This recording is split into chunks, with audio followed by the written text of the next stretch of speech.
సకల దేవతా స్వరూపుడు శ్రీ షిరిడి సాయినాథ్ మహారాజ్ గారి పాదాల బిందాలకు శిరస్సు వంచి నమస్కరించుకుంటూ బాంద్రా నివాసియకు రఘువీర భాస్కర పురందరే బాబాకు మిక్కిలి భక్తుడు.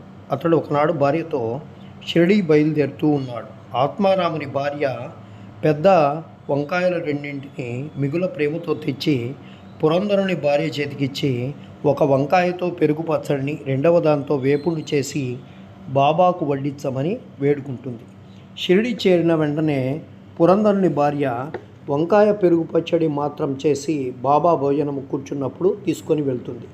బాబాకు ఆ పచ్చడి చాలా రుచిగా ఉండెను కాన దాన్ని అంతవరకు పంచిపెట్టాను. వెంటనే తనకు వంకాయ వేపుడు కూడా అప్పుడే కావాలని బాబా అడుగుతారు. ఈ సంగతిని భక్తులు రాధాకృష్ణమాయికి తెలియపరుస్తారు. అది వంకాయల కాలం కాదు కనుక ఆమెకేమీ తోచకుండుండెను.